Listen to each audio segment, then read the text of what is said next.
இன்னைக்கு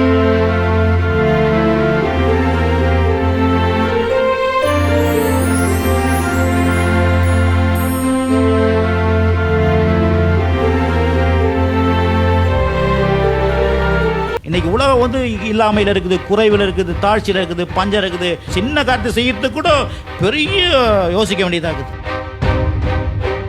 உங்களுக்குலாம் நல்ல ஒரு பெரிய பிஸ்னஸ் பண்ணி தருவார் கர்த்தர். இந்த உலகத்துக்கு தேவைகள் நிறைய இருக்குது. அந்த தேவைகளை சந்திக்கிறதுக்கு கர்த்தர் நம்மளை வச்சிருக்கிறாரு.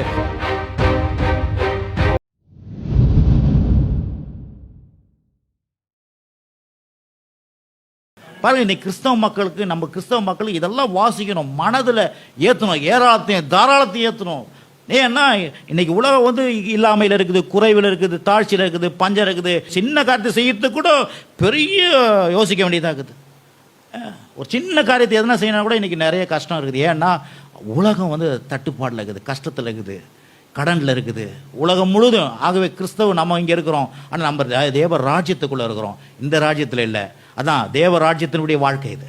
இந்த ராஜ்யத்தில் இருக்கிறனால நம்ம என்னென்ன பண்ணுறோம், மக்களை பார்க்குறோம், எல்லாருடைய பேசுகிறத பார்க்குறோம். நம்முடைய மனதெல்லாம் வந்து பெருசாக யோசிக்க மாட்டேது, பெருசாக சிந்திக்க மாட்டேது, பெருசாக வந்து விசுவாசிக்க மாட்டேது. அதெல்லாம் நடக்குமா பிரதர்? நான் சொல்கிறேன், கர்த்தரால் கூடாத காரியம் ஒன்றுமே இல்லை. புரியுதுங்களா? தேவனால் கூடாத காரியம் ஒன்று. உங்களுக்கெல்லாம் நல்ல ஒரு பெரிய பிஸ்னஸ் பண்ணி தருவார் கர்த்தர். பிஸ்னஸ் மேன் ஆக்குவார் கர்த்தர். தெரியுங்களா? பெரிய ஒரு தொழில் அது. ஏன் இதெல்லாம் வந்து பாருங்கள், ஏன் சொல்கிறேன்னா வேற இது வந்து சொல்கிற கதை இல்லை. தேவன் அப்படி செய்கிறவர். ஏன்னா தேவன் வந்து சுவிசேஷத்தை அறிவிக்கிறதுக்கு நம்மெல்லாம் நல்ல லெவலில் இருக்கணும். எத்தனை பேர் ஆமென்றீங்க?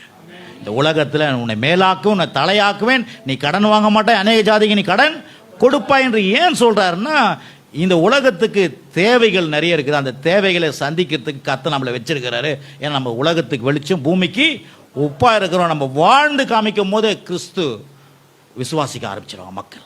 ஆமென். அப்போது நாம் தான் வந்து எப்படி இருக்கணும்?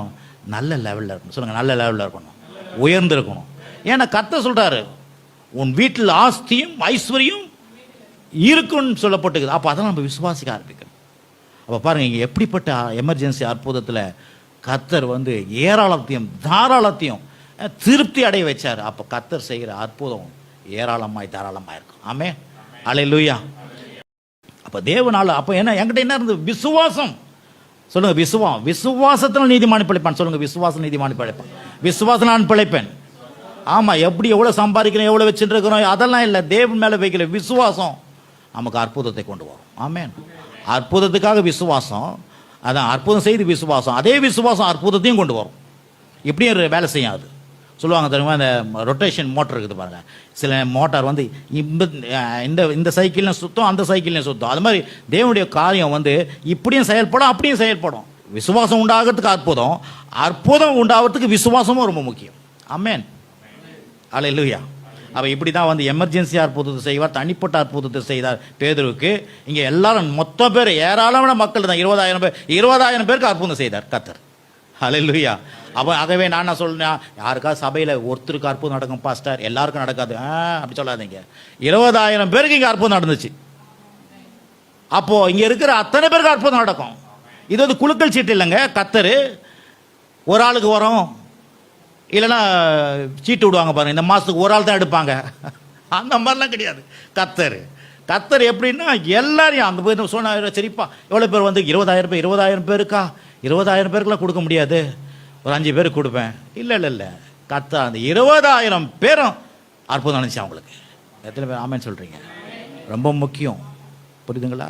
ஏன்னா இன்றைக்கி நிறைய பேருக்கு வந்து நம்ம என்ன வேலையை கூட போகிறோம், ஒரு இன்டர்வியூக்கு போகிறோம், என்ன நினைப்போம், இப்போ அவன் 10 பேருக்காக 100 பேரை வர வைப்பான், 500 பேரை வர வைப்பான், நம்ம கிடைக்குமோ கிடைக்காத. கர்த்தர் அப்படிலாம் இல்லவே இல்லை.